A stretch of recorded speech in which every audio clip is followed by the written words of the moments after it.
비가 오면 유난히 일이 많아진다. 오늘도 나는 이렇게 운전석에 앉아 낯선 사람의 목적지를 향해 핸들을 돌리고 있다. 또 밤이네.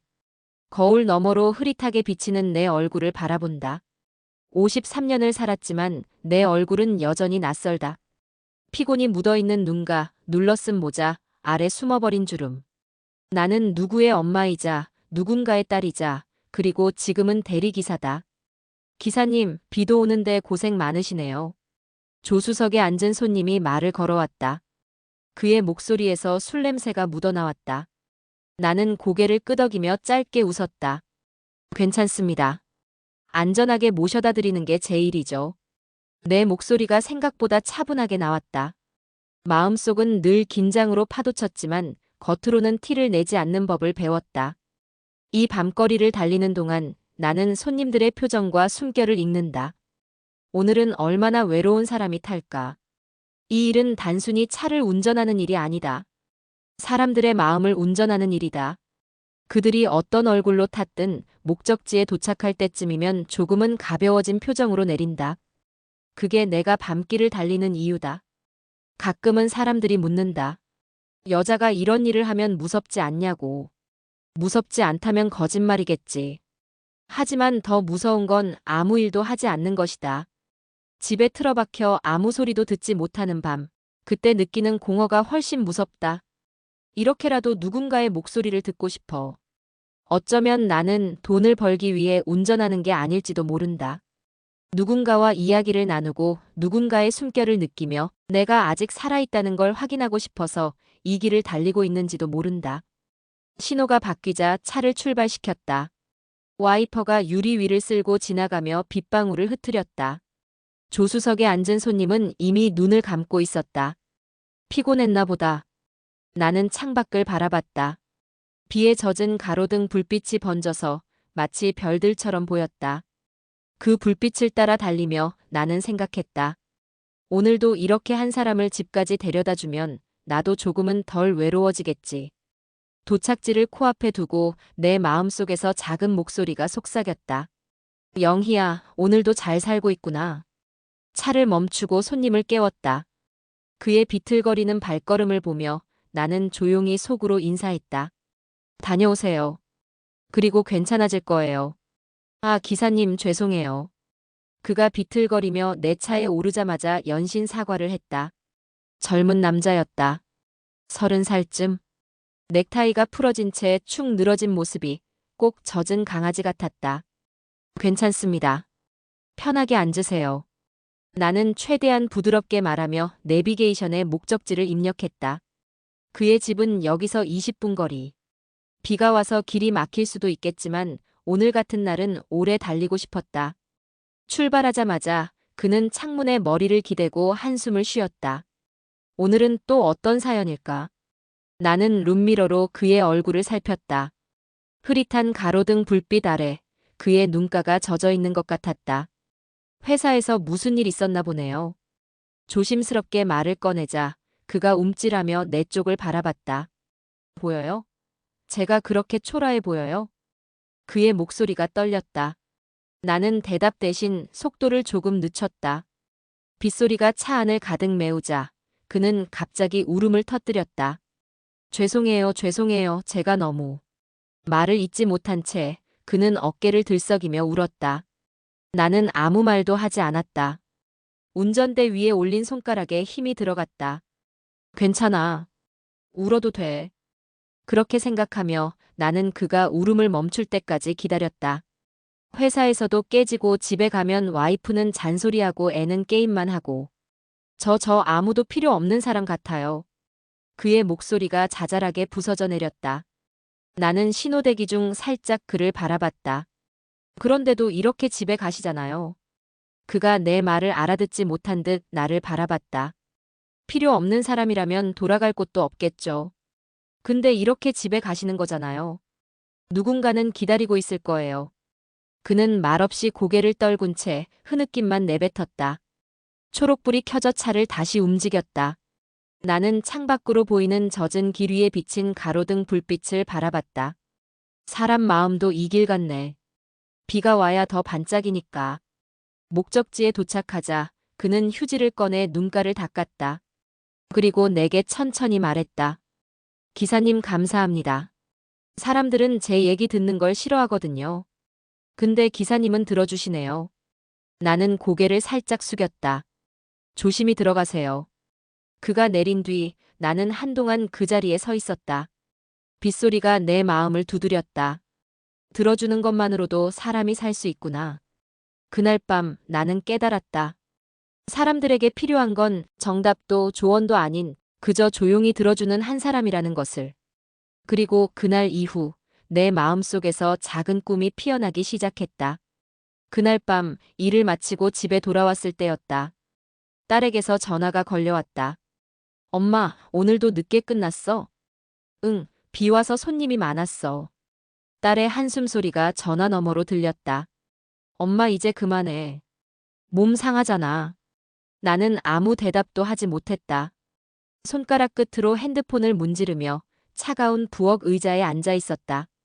그 순간 문득 거울 속 내 얼굴이 떠올랐다. 나도 많이 늙었네. 딸의 목소리가 다시 들려왔다. 엄마 다른 일 찾아보자. 대리운전 말고. 괜찮아. 엄마는 아직 할 수 있어. 목소리가 자꾸 떨렸다. 딸에게 약한 모습을 보이기 싫어 나는 전화를 서둘러 끊었다. 전화가 끊기자 집안이 유난히 적막했다. 전등빛이 희미하게 벽지를 비췄고 낡은 책장 위엔 딸이 초등학교 때 만든 종이꽃이 먼지를 뒤집어 쓰고 있었다. 나는 조용히 눈을 감았다. 그리고 오랜만에, 아주 오랜만에 내 어린 시절을 떠올렸다. 16살 충남 보령의 바닷가 마을. 나는 학교를 떠나야 했다.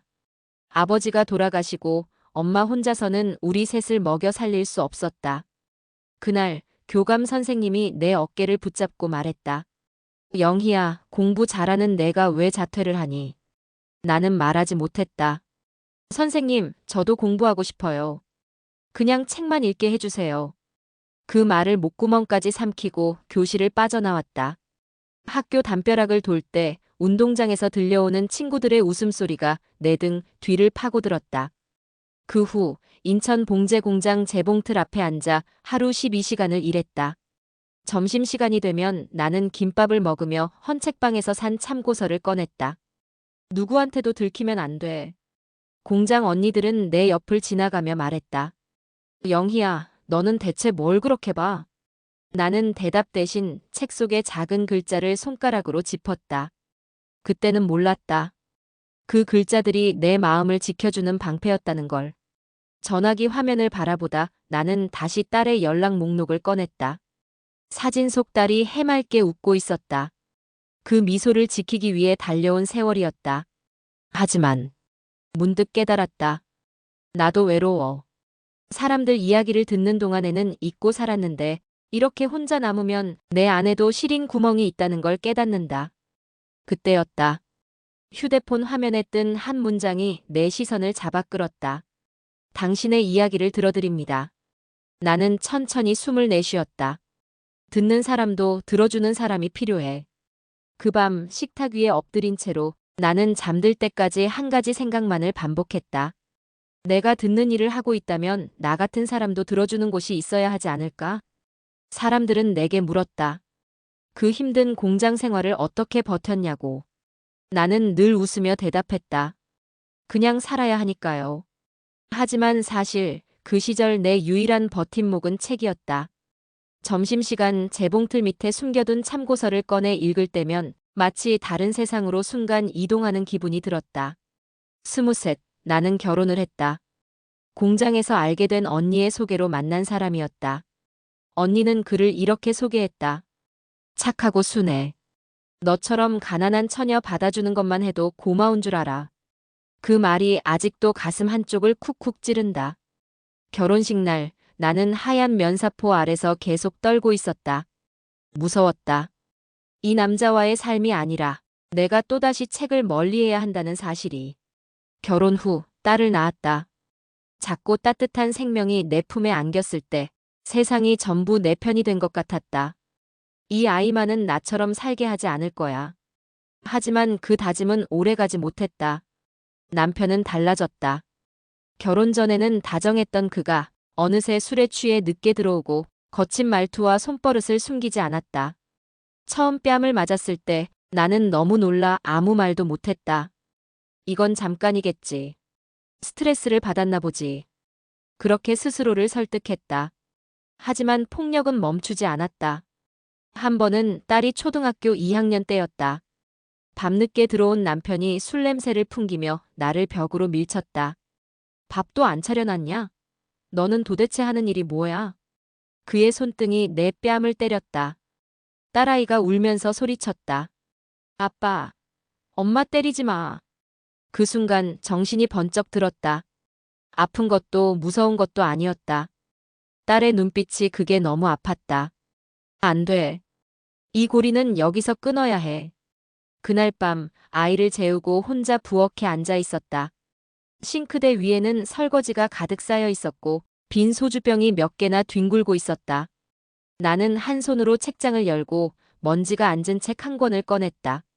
종이가 누렇게 변색된 국어 교과서였다. 16살에 마지막으로 공부했던 흔적.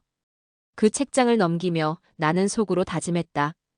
이 아이에게만은 책으로 가득한 방을 만들어주자. 그 방에서 마음껏 꿈꾸게 해주자. 다음 날 아침 거울 속 내 눈밑은 시퍼렇게 멍들어 있었다. 하지만 그날 이후 나는 울지 않았다. 울 시간이 없었다. 울음 대신 일해야 했다. 밤길을 달리며 창밖으로 스치는 가로등 불빛을 바라본다. 지금의 나는 그때와 얼마나 달라졌을까? 그래도 아직 나는 달리고 있잖아. 그 순간 휴대폰 화면이 깜빡였다. 예약 호출이었다. 나는 깊은 숨을 들이마시고 다시 시동을 걸었다. 그날도 새벽이었다. 전화벨 소리가 집 안을 울렸다. 여보세요? 받자마자 들려온 것은 낮고 침착한 목소리였다. 오후경찰서입니다. 혹시 씨 부인이신가요? 순간 숨이 막혔다. 전화기 너머로 전해지는 말들이 하나도 귀에 들어오지 않았다. 음주운전, 신호위반, 즉사. 그날 남편은 돌아오지 않았다. 장례식장에 앉아 있는데 문득 이런 생각이 들었다. 이제 맞을 일은 없겠구나. 그 생각이 너무 차가워서 스스로도 놀랐다. 눈물이 나올 줄 알았는데 하루 종일 마른 눈으로 사람들을 맞았다. 문제는 그 뒤였다. 남편이 남긴 것은 보험금도 재산도 아닌 빚이었다. 부인, 여기 서류 좀 보시죠. 남편의 친구라던 사람이 종이 뭉치를 내밀었다. 이름도 모르는 사채업체들, 연체이자, 급한 메모들. 나는 서류 위에 고개를 떨궜다. 그 순간 딸이 내 옆구리를 붙잡았다. 엄마, 울지 마. 나 다 컸어. 8살밖에 안 된 아이가 그런 말을 했다. 그게 더 가슴을 쳤다. 장례를 마치고 집에 돌아온 밤, 나는 거실 한가운데 앉아 있었다. 불도 켜지 않은 어두운 방 안에서 눈앞에 떠오른 건 남편의 얼굴이 아니라 16살의 나였다. 공장 휴게실에서 책을 보던 내 모습. 주머니 속에 동전 하나 없는 날에도 중고 서점에 가서 책 한 권을 사면 세상을 다 가진 기분이 들었다. 그래. 이 아이에게도 그런 방을 만들어주자. 책으로 가득한 방, 세상을 다 가진 기분을 느낄 수 있는 그런 방을. 나는 자리에서 일어났다. 그리고 오래전 남편을 위해 땄던 운전면허증을 꺼내 들었다. 결혼 후 운전은 내 일이 아니었다. 운전대는 남편의 권력 같은 것이었고 나는 조수석에만 앉아야 했다. 하지만 이제 이 운전면허증이 내 인생의 핸들이 될 것 같았다.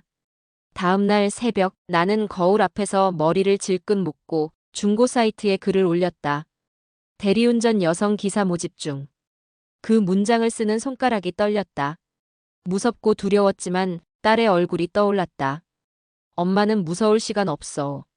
밤이 되자 첫 호출이 울렸다. 심장이 요동쳤다. 핸들을 잡은 손에 식은땀이 맺혔다. 괜찮아. 이 길 끝에 딸의 방이 있어. 시동을 걸자 차창 너머로 어두운 도로가 길게 펼쳐졌다. 나는 천천히 엑셀러레이터를 밟았다. 차 안에 앉아 시동을 걸었을 때 내 심장은 미친 듯이 뛰고 있었다. 괜찮아. 할 수 있어, 할 수 있어. 몇 번이고 속으로 되뇌었다. 운전석에 앉는 것조차 어색했다. 결혼 후 운전대를 잡은 건 처음이었다. 그동안은 늘 조수석이었다.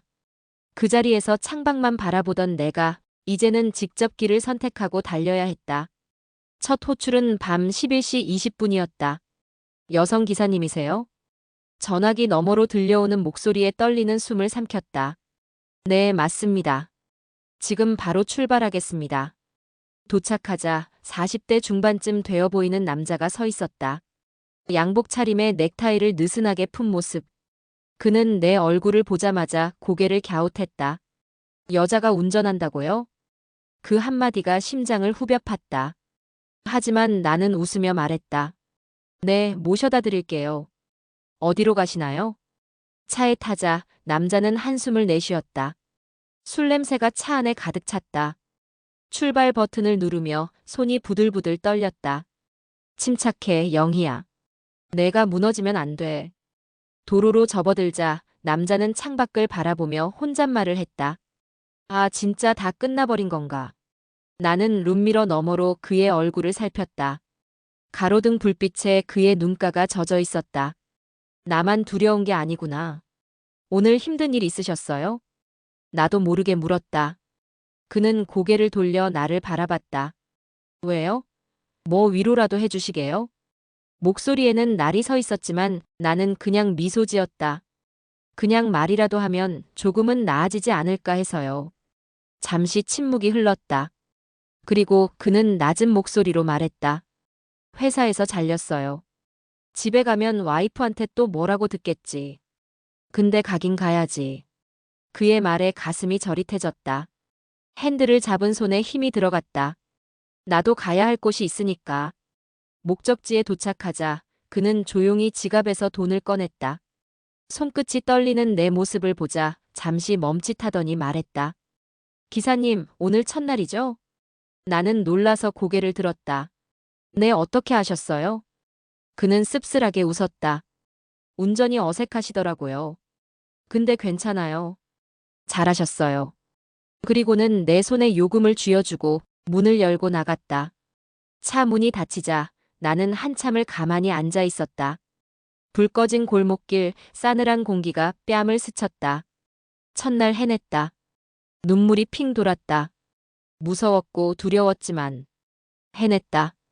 나는 깊게 숨을 들이마셨다. 그리고 다시 호출 버튼을 눌렀다. 오늘 밤은 아직 끝나지 않았어. 대리운전을 시작하고 한 달이 지났다. 처음엔 매일 밤이 두려움의 연속이었다. 출발 버튼을 누를 때마다 손이 떨렸고 차창 너머의 밤거리는 끝없이 낯설어 보였다. 하지만 사람은 적응의 동물이었다. 밤마다 핸들을 잡으며 나는 조금씩 변해갔다. 기사님, 남편이 바람 피웠어요. 40대 초반의 여자가 뒷좌석에 앉아 울고 있었다. 하이힐을 벗은 맨발이 시트 위에 올려져 있었고 얼굴에는 번진 마스카라 자국이 선명했다. 저 바보 같죠? 그래도 아직도 그 사람이 좋아요. 나는 아무 말도 하지 않았다. 그저 룸미러 너머로 그녀의 흐느낌을 지켜보았다. 어머니가 오늘 돌아가셨어요. 이번엔 50대 남성이었다. 양복 재킷에 검은색 리본이 달려 있었다. 장례식장에서 그냥 혼자 있고 싶어서. 술 마시고 이렇게. 그의 목소리는 바람 빠진 풍선처럼 힘이 없었다. 나는 창밖으로 지나가는 가로등 불빛을 바라보며 생각했다. 사람마다 이렇게 무너지는 날이 있구나. 어떤 날은 젊은 남자가 내게 물었다. 기사님, 이런 일 하면 돈 좀 되세요? 나는 웃으며 대답했다. 많이 벌진 못해요. 그래도 사람 사는 거 보면서 배우는 건 있죠. 그는 피식 웃더니 창밖을 내다보며 중얼거렸다. 멋지시네요. 전 아직도 뭘 위해 사는지 모르겠는데. 밤마다 다른 손님을 태우고 달리면서 나는 점점 깨달았다. 이 일은 단순히 운전이 아니었다. 사람들의 마음을 운전하는 일이었다. 각자의 상처, 후회, 분노, 슬픔. 그 모든 것을 태우고 달리다 보면 내 마음속 상처도 조금씩 아물어갔다. 새벽녘, 일을 마치고 집으로 돌아오는 길. 동이 트기 전에 어두운 하늘 아래 도로 위 가로등 불빛들이 길게 이어져 있었다. 모두 각자의 목적지로 가고 있구나. 그 불빛들을 보며 문득 눈물이 고였다. 나도 어디론가 가고 있는 거겠지. 그날 밤 마지막 호출을 받고 도착했을 때였다. 작은 포차 앞 술에 취한 중년 남자가 내게 다가왔다. 기사님, 오늘 제 생일이에요. 그의 목소리는 술 기운에 젖어 있었지만 그 안에 묘한 쓸쓸함이 묻어났다. 나는 그를 바라보며 조용히 생각했다. 오늘도 누군가의 이야기를 들어야 할 밤이구나. 기사님, 오늘 제 생일이에요. 그의 말에 나는 잠시 핸들을 잡은 손에 힘을 주었다. 조수석에 앉은 그는 술에 취해 있었지만 그 목소리는 묘하게 맑았다. 생일 축하드립니다. 나는 짧게 말하고 신호가 바뀌자 차를 출발시켰다. 도로 위로 가로등 불빛이 길게 늘어져 있었다. 그 불빛 아래 그의 고개가 천천히 떨궜다. 근데 아무도 몰라요. 딸도 전 와이프도. 아무도 제 생일을 기억 못해요. 그의 목소리가 점점 작아졌다. 백미러 너머로 보이는 그의 얼굴에는 짙은 외로움이 내려앉아 있었다. 나는 가방을 더듬었다. 딸이 아침에 건네준 작은 초콜릿 한 알이 손에 잡혔다. 엄마, 오늘 힘들면 이거 먹어. 쓴데 맛있어. 딸의 목소리가 귓가를 스쳤다. 차가 신호에 걸렸을 때 나는 초콜릿을 꺼내 그에게 내밀었다. 생일 축하드려요. 큰 건 없지만 달콤하실 거예요. 그는 놀란 눈으로 나를 바라보다가 천천히 손을 내밀었다. 작은 초콜릿 하나를 두 손으로 감싸진 그의 모습이 왠지 모르게 애처로워 보였다. 기사님, 이거 벨기에산 다크 초콜릿이네요. 고급진 걸 드시네. 그가 어색하게 웃었다. 나는 미소를 지으며 대답했다. 딸이 줬어요. 쓴데 맛있대요. 그 말에 그의 눈가가 붉어졌다. 오늘 밤 제가 사람이 된 기분이에요. 그 한마디가 내 가슴을 울렸다. 목적지에 도착하자 그는 내게 고개 숙여 인사했다. 정말 감사합니다. 기사님 덕분에 오늘도 살고 싶어졌어요. 차 문이 닫히고 그의 뒷모습이 비틀거리며 골목 안으로 사라졌다. 그날 밤 집으로 돌아오는 길에 나는 차 안에서 가만히 눈을 감았다. 나는 누군가의 생일을 축하해준 사람이구나. 그 사실이 이상하게 마음을 뜨겁게 했다. 식탁 위에 앉아 딸이 준 초콜릿 봉지를 바라봤다. 빈자리가 생긴 초콜릿 봉투가 오늘 하루의 의미를 보여주는 것 같았다. 사람들이 그저 이야기 들어주는 누군가를 필요로 하는구나. 그 순간 내 마음속에서 작고 뜨거운 무언가가 싹트기 시작했다. 그날 이후 나는 매일 밤이 다르게 느껴졌다. 손님들을 태우고 달리면서 그들이 말하지 않아도 알 수 있었다. 등받이에 기댄 어깨의 무게, 창밖을 바라보는 눈빛, 손끝에서 느껴지는 외로움. 모두 누군가에게 듣고 싶어 하는 거구나. 그 생각이 들 때마다 내 가슴 한구석이 시렸다. 어느 날 생일 초콜릿을 건넸던 그 손님에게서 전화가 왔다. 기사님, 잠깐 시간 괜찮으세요? 퇴근길 근처 카페에서 그를 만났다. 여전히 양복 차림의 그는 전날보다 조금은 밝아 보였다. 기사님, 제가 원래 이런 얘기 잘 안 하는데. 그는 잠시 말을 고르더니 조용히 말했다. 저 작은 회사를 하나 하고 있어요. 근데 요즘 자꾸 생각나더라고요. 그날 기사님이 주신 초콜릿이요. 나는 웃으며 대답했다. 쓴데 맛있었죠? 그는 고개를 끄덕였다. 그거 하나가 제 하루를 바꿨어요. 아니, 제 인생을 바꿨는지도 모르겠어요. 그는 내 눈을 바라보며 말했다. 기사님, 혹시 사람들 이야기 들어주는 사업 해볼 생각 없으세요? 순간 숨이 막혔다. 이야기 들어주는 사업이요? 그는 진지한 표정으로 말했다. 사람들이 필요한 건 해결책이 아니라 들어주는 사람이잖아요. 그걸 사업으로 만들어 보고 싶어요. 나는 아무 말도 하지 못했다. 커피잔을 감싼 손이 미세하게 떨렸다. 사업. 내가 할 수 있을까? 머릿속으로 수많은 생각이 스쳤다. 돈, 경험, 나이, 세상의 시선. 하지만 그 모든 생각을 덮는 더 큰 감정이 올라왔다. 하고 싶다. 저 같은 사람들 많아요. 그가 조용히 말했다. 누군가에게 말 한마디라도 하고 싶은 사람들. 기사님 같은 분들이 들어주면 정말 살고 싶어질 거예요. 그의 말이 내 가슴을 파고들었다. 그날 밤 집으로 돌아오는 길. 나는 창밖을 바라보았다. 비가 내리고 있었다. 가로등 불빛이 젖은 도로 위로 번져 마치 별들이 깔린 것처럼 반짝였다. 운전하지 않아도 사람들 이야기를 들을 수 있는 방법이 있다면. 딸이 자는 방 앞에서 멈춰섰다. 문틈 사이로 들려오는 고른 숨소리에 내 마음이 조금 놓였다. 이 아이에게 엄마가 세상을 바꾸는 모습을 보여주고 싶어. 그날 밤 나는 한숨도 자지 못했다. 머릿속이 뜨겁게 달아올랐다. 그래. 이제는 사람들의 마음을 운전하는 일을 해보자. 밤새 한숨도 자지 못했다. 거실에 앉아 어두운 방 안을 천장 불빛도 없이 바라보며 나는 계속 생각했다. 사람들의 이야기를 들어주는 사업. 내가 할 수 있을까? 두려움이 몰려왔다. 나는 대리운전 기사였다. 사업 같은 건 해본 적도 없었다. 하지만 동시에 가슴 한구석이 뜨겁게 달아오르는 걸 느꼈다. 그렇지만 해보고 싶어. 새벽이 되자 나는 노트북을 꺼냈다. 딸이 학교 과제한다고 쓰던 오래된 노트북. 전원 버튼을 누르자 낡은 펜 돌아가는 소리가 적막한 새벽을 가득 채웠다.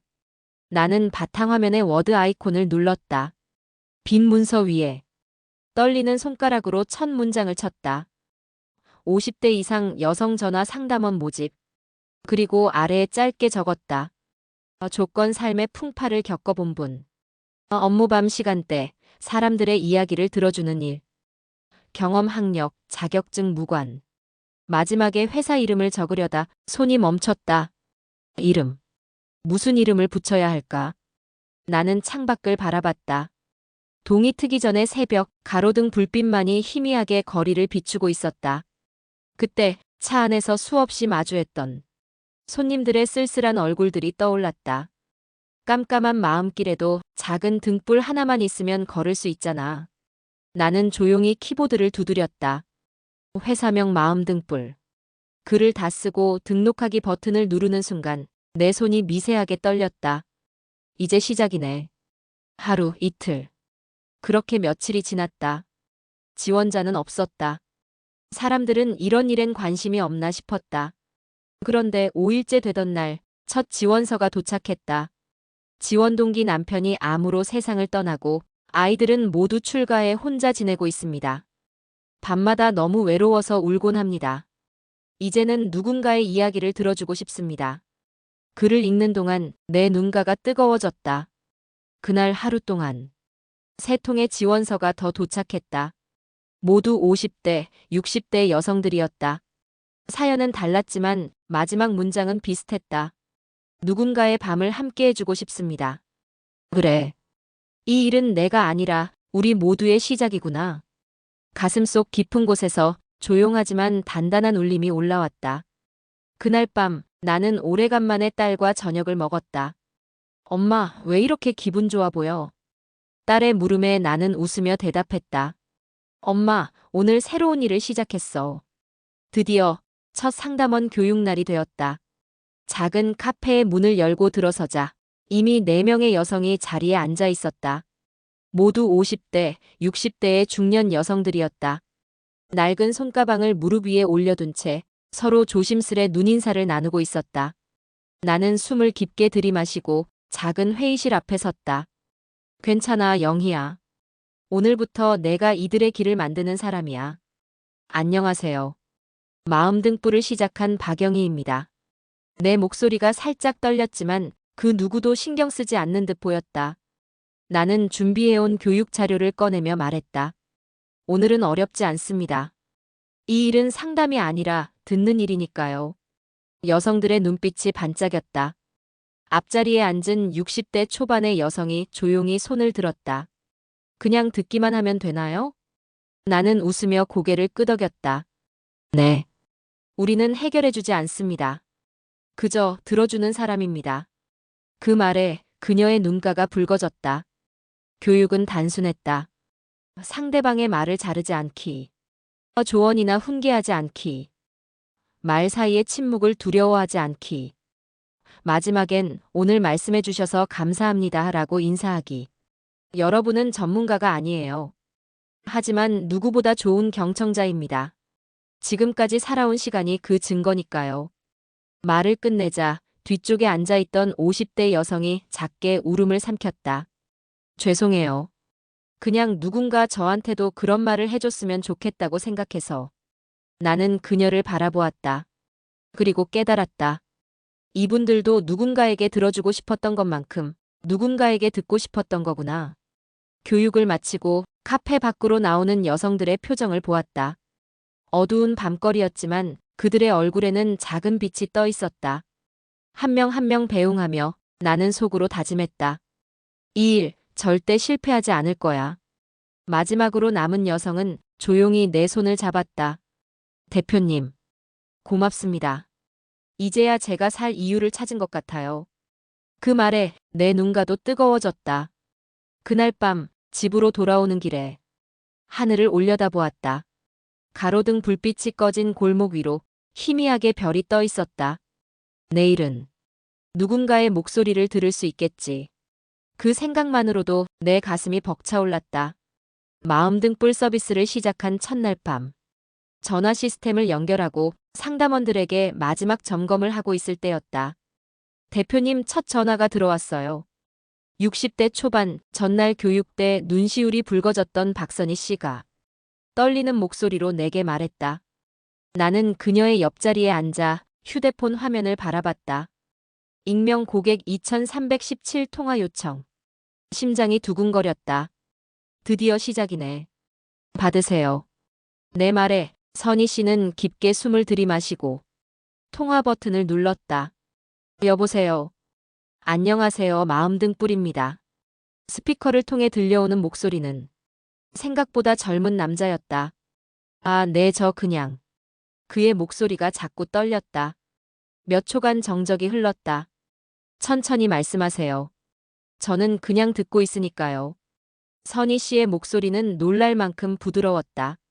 마치 오래전 내가 엄마에게 듣고 싶었던 말 같았다.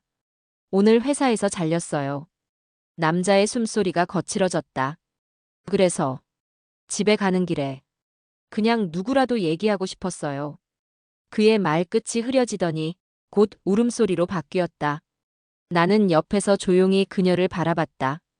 선희 씨의 눈가도 촉촉해져 있었다. 많이 힘드셨겠어요. 그녀의 짧은 한마디에 남자의 울음이 더 커졌다. 스피커 너머로 그의 흐느낌과 간헐적인 말들이 들렸다. 저 사실 죽고 싶었어요. 근데 기사님 아니 선생님 목소리 들으니까 그냥 조금만 더 살아보고 싶어졌어요. 내 가슴이 쿵 하고 내려앉았다. 그래. 이게 우리가 하는 일이야. 통화가 끝나자 선희 씨는 핸드폰을 내려놓고 손으로 얼굴을 가렸다. 대표님 저 잘했나요? 나는 그녀의 어깨에 손을 얹었다. 네. 오늘 한 사람의 생명을 살린 거예요. 그 말에 그녀의 두 어깨가 작게 떨렸다. 그날 밤 사무실을 나서는데 새벽 공기가 유난히 차갑게 느껴졌다. 하지만 내 마음속엔 작은 불씨 하나가 꺼지지 않고 있었다.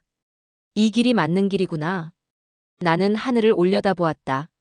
어두운 하늘 위 작은 별 하나가 외롭게 빛나고 있었다. 마음등불을 시작한 지 한 달. 전화벨은 매일 밤 울렸다. 처음에는 하루 두어 통이 전부였지만 지금은 밤새 상담원들의 전화가 멈출 틈이 없었다. 어젯밤 50대 중반의 남성이 전화를 걸어왔다. 저 그냥 누구라도 얘기하고 싶어서요. 그는 1시간 동안 아무 말 없이 울기만 했다. 상담원이 마지막에 조용히 말했다. 울어주셔서 감사합니다. 그 말에 그는 흐느끼며 말했다. 제가 사람 같아서요. 감사합니다. 또 다른 밤에는 30대 후반의 주부가 전화를 걸었다. 아이가 자고 나면 하루 종일 아무 말도 안 하고 있거든요. 저도 저한테도 이름이 있다는 걸 누군가가 불러줬으면 좋겠어서요. 그녀의 목소리가 너무 작아 숨소리마저 조용하게 느껴졌다. 상담원은 마지막에 그녀의 이름을 불러주었다. 님, 오늘 말씀해 주셔서 감사합니다. 그 말에 그녀는 작게 울음을 삼켰다. 밤마다 쌓여가는 이야기들. 각자의 인생과 고독, 후회, 그리고 작은 희망. 나는 상담 기록을 하나하나 읽으며 가슴 한쪽이 먹먹해졌다. 사람들은 이렇게 외롭구나. 그리고 이렇게 살고 싶어 하는구나. 하루는 상담원 한 분이 퇴근하며 내게 말했다. 대표님, 저 오늘 처음으로 살고 싶다고 느꼈어요. 나는 놀라 그녀를 바라보았다. 왜요? 그녀는 작은 미소를 지었다. 누군가의 이야기를 들어줬는데 그 사람이 고맙다고 하니까 살아있다는 게 처음으로 감사했어요. 그날 밤 사무실 불을 끄고 혼자 남았다. 컴퓨터 화면 속 오늘 하루 상담 통계가 반짝이고 있었다. 총 통화 127건. 그 뒤에 127개의 인생이 있었다. 창밖을 바라보았다. 어두운 도로 위에 가로등 불빛이 길게 이어져 있었다. 그 불빛들이 마치 전화기 너머의 사람들처럼 느껴졌다. 모두 누군가의 작은 빛을 기다리고 있겠지. 내 가슴 속에서 또 하나의 다짐이 태어났다. 더 많은 사람들에게 이 빛을 전해야겠다. 그 순간 휴대폰으로 알람 하나가 떴다. 새 상담 후기 도착. 나는 천천히 숨을 들이마셨다. 내일은 이 후기를 모두에게 읽어줘야겠다. 아침 회의 때 나는 어젯밤 도착한 후기를 읽어주기로 했다. 상담원들이 테이블을 둘러싸고 앉아 있었다. 손에는 따뜻한 커피, 그리고 밤새 쌓인 피로가 묻은 얼굴들. 나는 휴대폰 화면을 켜고 조용히 읽기 시작했다. 후기. 어젯밤 마음 등불에 전화를 걸었습니다. 저는 그동안 제 이야기를 들어주는 사람이 세상에 없다고 생각했어요. 그냥 말하고 싶었어요. 그런데 선생님이 아무 말 없이 들어주시더군요. 전화 끊고 나서 죽고 싶던 마음이 조금 사라졌습니다. 고맙습니다. 정말 고맙습니다. 내 목소리가 떨렸다. 테이블 너머로 보이는 상담원들의 눈가가 붉어졌다. 60대 상담원 선희 씨가 손수건을 꺼내 눈물을 닦았다. 대표님, 저 이렇게 살면서 누군가에게 고맙다는 말을 들어본 게 언제였는지 기억도 안 나요. 나는 잠시 숨을 고르고 말했다. 여러분이 이 사람의 생명을 살린 거예요. 모두가 고개를 떨궜다. 사무실 안이 조용해졌다. 밖에서는 트럭 소리가 울렸지만 이 작은 공간 안은 숨소리조차 고요했다. 50대 상담원 미정 씨가 조용히 말했다. 사실 저도 상담하면서 치유받는 것 같아요. 어제 한 고객님이 제 목소리가 따뜻하다고 하셨는데 그 한마디가 저한테는 살아도 된다는 허락처럼 느껴졌어요. 그녀의 말에 나도 모르게 눈물이 고였다. 나는 손끝으로 눈가를 훔치고 말했다. 우리 마음 등불은 단순한 전화 서비스가 아니에요. 사람들이 다시 걸을 수 있게 작은 불빛을 비춰주는 곳이에요. 그리고 여러분이 그 등불이에요. 그 말에 모두가 고개를 들었다. 눈물로 젖은 얼굴 위로 작은 미소가 번졌다. 회의가 끝나고 상담원들은 각자 자리로 돌아갔다. 전화기를 꺼내들고 오늘도 누군가의 이야기를 들을 준비를 했다. 나는 그들을 바라보며 생각했다. 이 사람들도 누군가의 등을 비춰주면서 자기 마음속 어둠을 밝히고 있구나. 그 순간 휴대폰에 새로운 문자가 도착했다. 일보 사회부 마음등불 인터뷰 요청. 나는 화면을 바라보며 조용히 숨을 들이마셨다. 이제 세상에 알려질 때가 왔나 보다. 휴대폰 화면 속 일보 사회부 마음등불 인터뷰 요청. 이라는 문자를 바라보며 나는 한참을 멍하니 앉아 있었다. 인터뷰. 생각만 해도 숨이 막혔다. 나는 대리운전 기사였다. 사람들 앞에서 말 잘하는 사업가도 반짝이는 경력을 가진 전문가도 아니었다. 하지만 동시에 가슴 깊은 곳에서 작은 목소리가 들려왔다. 이제 숨지 말자. 며칠 뒤 신문사 건물 안작은 회의실에 앉아 있었다. 기자가 내 앞에 앉아 노트북을 열고 내 얼굴을 바라봤다. 대표님, 마음등불을 시작하게 된 계기가 무엇인가요?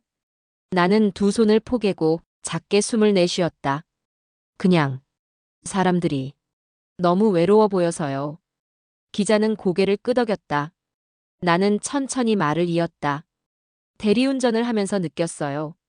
사람들이 목적지에 도착하기 전에 마음의 목적지를 더 원한다는 걸요. 내 말에 기자의 손가락이 바쁘게 움직였다. 인터뷰가 끝나자 회의실 창밖으로 저녁 햇살이 스며들고 있었다. 나는 천천히 자리에서 일어섰다. 문을 나서는데 기자가 뒤에서 불렀다. 대표님. 나는 돌아보았다.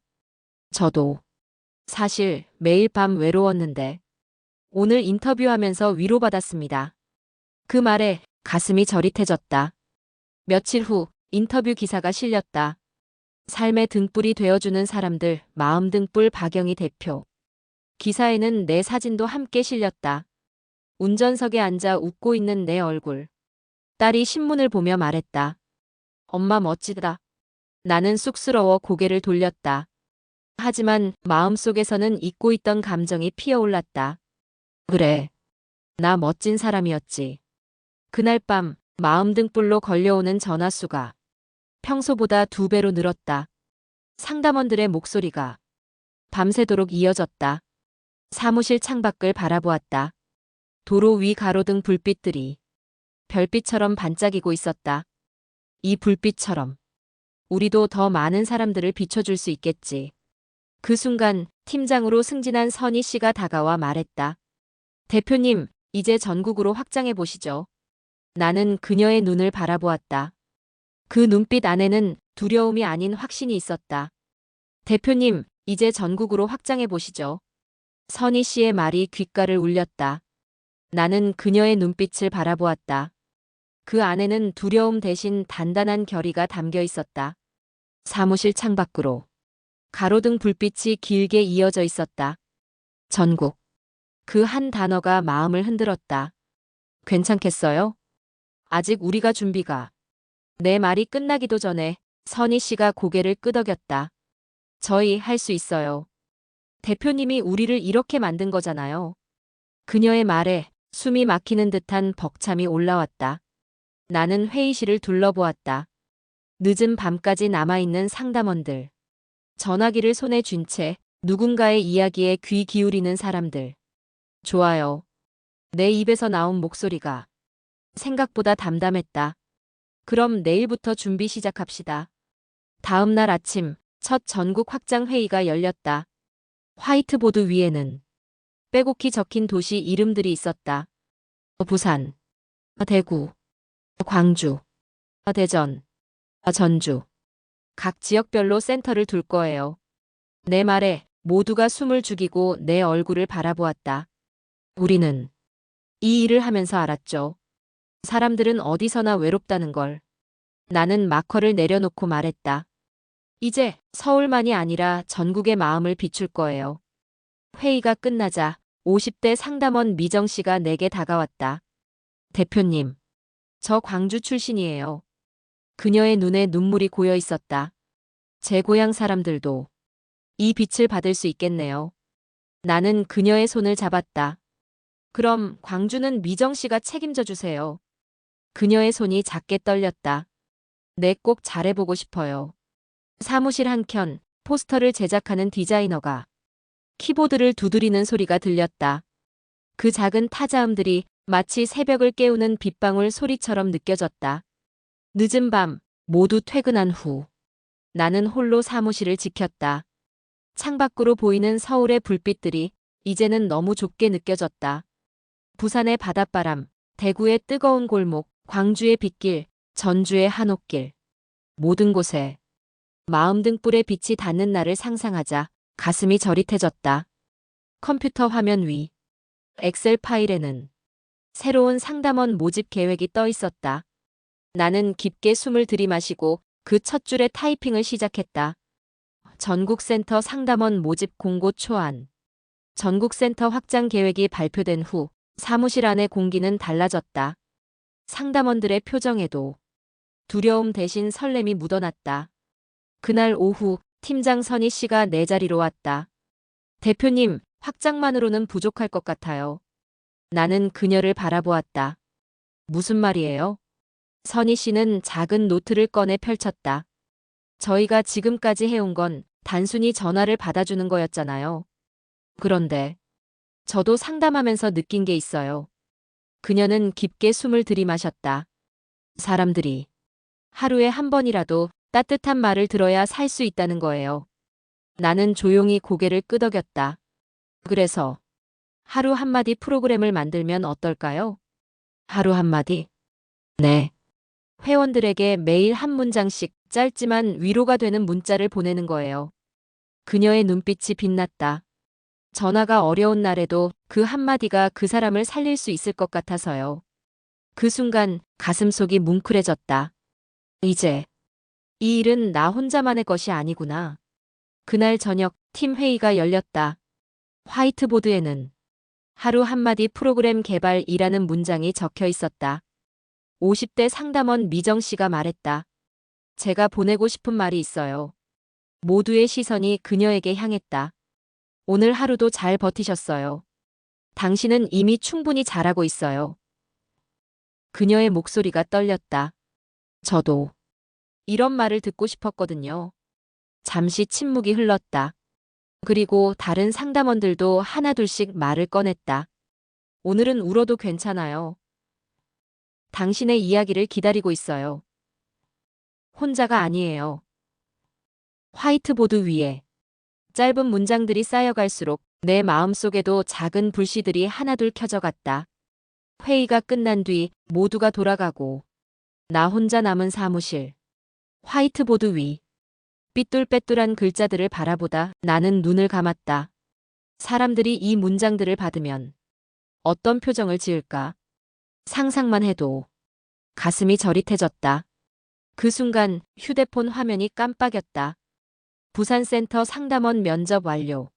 나는 깊게 숨을 들이마셨다. 이제 준비는 끝났다. 컴퓨터를 켜고 새로운 프로그램 론칭 계획서를 열었다. 마우스를 움직이는 손끝이 전혀 떨리지 않았다. 이 길 끝에 또 다른 빛이 있겠지. 드디어 하루 한마디 프로그램 론칭 날이 밝았다. 새벽 5시. 사무실에 혼자 앉아 컴퓨터 화면 속 예약 발송 버튼을 바라보고 있었다. 오늘부터 이 한마디가 누군가의 빛이 될 수 있을까? 손가락 끝이 차갑게 떨렸다. 깊게 숨을 들이마시고 마우스를 클릭했다. 발송 시작. 첫 문장은 미정 씨가 적어준 글이었다. 오늘 하루도 잘 버티셨어요. 당신은 이미 충분히 잘하고 있어요. 발송을 마치자 모든 힘이 빠진 듯 의자에 기댔다. 창밖에는 아직 어두운 하늘 아래 가로등 불빛만이 희미하게 빛나고 있었다. 몇 시간이 지나자 고객 반응 알람이 울리기 시작했다. 고객어 감사합니다. 울고 싶었는데 이 한마디에 울어버렸어요. 고객비 오늘도 살아야겠다고 생각했어요. 고객 씨 마음 등불 덕분에 버팁니다. 하나씩 후기를 읽을 때마다 가슴 한쪽이 뻐근해졌다. 이 짧은 문장 하나가 이 사람들의 숨이 되어주고 있구나. 점심시간 팀 회의가 열렸다. 상담원들에게 고객 후기를 읽어주자 모두의 눈가가 붉어졌다. 대표님. 선희 씨가 입을 열었다. 정말 우리가 사람 살리는 일을 하고 있네요. 나는 고개를 끄덕였다. 그래요. 이 한마디가 그 사람에게는 하루를 버틸 이유가 될 수 있으니까요. 그날 저녁 모든 상담이 끝나고 사무실을 정리하다가 휴대폰 알람이 또 울렸다. 고객디 오늘 처음으로 제 존재를 인정받은 기분이었어요. 그 문장을 읽는 순간 눈물이 뚝 떨어졌다. 나는 자리에서 일어나 커튼을 젖히고 창밖을 바라보았다. 밤하늘 위로 희미한 달빛이 떠 있었다. 그래. 달빛도 가로등도 이 한마디도 누군가에게는 꼭 필요한 빛이니까.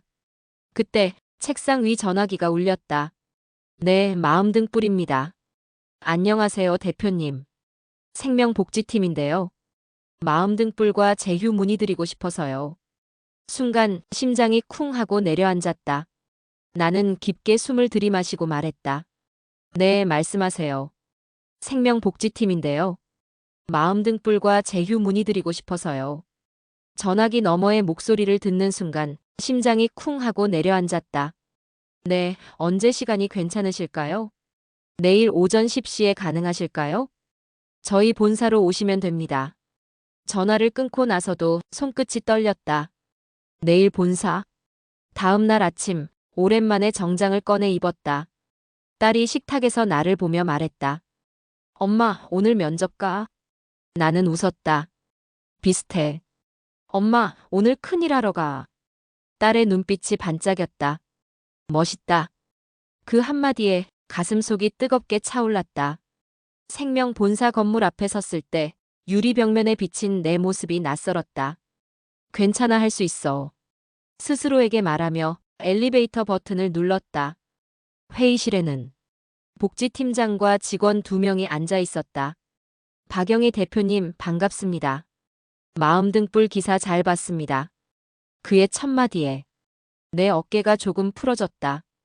저희가 이번에 중장년 직원 대상 멘탈 케어 프로그램을 준비 중인데요. 마음 등불과 협력할 수 있을지 검토하고 싶어서요. 나는 준비해온 자료를 꺼냈다. 네, 저희 마음 등불은 전화 상담과 하루 한마디 프로그램을 운영 중입니다. 상담원들은 모두 50대 이상 여성들로 인생 경험을 통해 공감의 힘을 전하고 있습니다. 팀장은 고개를 끄덕였다. 이 사업, 수익은 괜찮으세요? 순간 가슴이 철렁 내려앉았다. 하지만 나는 솔직히 말했다. 아직은 어렵습니다. 하지만 사람들의 삶을 지키는 데 있어 가장 중요한 일이 될 거라 믿습니다. 회의실 안이 잠시 조용해졌다. 팀장은 내 눈을 바라보며 웃었다. 박 대표님, 사람을 살리는 일을 하시네요. 그 한마디에 눈물이 터질 뻔했지만 꾹 참고 고개를 숙였다. 그럼 이번 분기 저희 시범 사업으로 시작해보죠. 그의 말이 끝나자 머릿속이 하얘졌다. 정말 감사합니다. 회의실 문을 나서며 눈물이 왈칵 쏟아졌다. 그날 밤 사무실에서 팀원들에게 소식을 전했다. 우리 생명과 제휴하게 됐어요. 순간 모두가 일어나 박수를 쳤다. 60대 상담원 선희 씨가 두 손으로 얼굴을 감싸며 울었다. 대표님, 우리 진짜 사람 살리는 일하는 거 맞죠? 나는 눈물을 닦으며 대답했다. 맞아요. 우리가 하는 일, 사람 살리는 일이에요. 창밖을 바라보았다. 가로등 불빛들이 도로 위를 길게 비추고 있었다. 이제 더 멀리 나아갈 시간이구나. 늦은 밤 모든 팀원들이 퇴근하고 사무실엔 나 혼자 남았다. 책상 위 오늘자 계약서가 가지런히 놓여 있었다. 생명 멘탈 케어 프로그램 제휴 계약서. 나는 천천히 손끝으로 종이를 쓸어내렸다. 창밖을 바라보았다. 어두운 도로 위 가로등 불빛이 끝없이 이어져 있었다. 처음 운전대를 잡았던 그날이 생각나네. 조수석에 앉은 손님들의 술 냄새, 그들의 떨리는 목소리, 그리고 눈물 젖은 고백들. 그때는 몰랐다. 그 작은 대화들이 내 인생의 방향을 이렇게 바꿀 줄은. 대리운전을 시작한 건 돈 때문이었다. 하지만 언젠가부터 나는 깨닫기 시작했다. 이 일은 단순히 사람을 태우는 게 아니라 사람의 마음을 태우는 일이라는 걸. 그리고 지금 마음 등불도 마찬가지였다. 전화기 너머의 한숨, 짧은 침묵, 작은 울음소리. 그 모든 것들이 내게 삶의 의미를 가르쳐 주었다. 책상 서랍을 열었다. 낡은 국어 참고서 한 권이 조용히 누워 있었다. 16살 공장 휴게실에서 몰래 읽던 그 책. 나는 책장을 넘기며 속으로 말했다. 영희야, 이제야 조금은 너답게 살고 있구나. 눈물이 차올랐지만 울지 않았다. 대신 마음속 깊은 곳에서 작은 미소가 피어올랐다. 휴대폰 화면을 켰다. 내일 새벽 발송될 하루 한마디 문장이 떠 있었다. 당신이 오늘 여기까지 온 것만으로도 충분히 대단합니다. 나는 고개를 끄덕였다. 그래. 모두들 대단해. 그리고 나도. 사무실 불을 끄고 나왔다. 차가운 새벽 공기가 뺨을 스쳤다. 하늘 위에는 희미하게 별 하나가 반짝이고 있었다. 그 별빛을 바라보며 나는 조용히 속으로 말했다. 인생은 목적지가 아니라 함께 가는 여정이니까. 길을 걸어나가면서 내 안에서 또 하나의 다짐이 떠올랐다. 나는 앞으로도 누군가의 마음으로 향하는 길을 달릴 거야. 그 순간 전화기가 울렸다. 새로운 고객 상담 요청 312. 나는 미소 지으며 통화 버튼을 눌렀다. 안녕하세요. 마음등불입니다.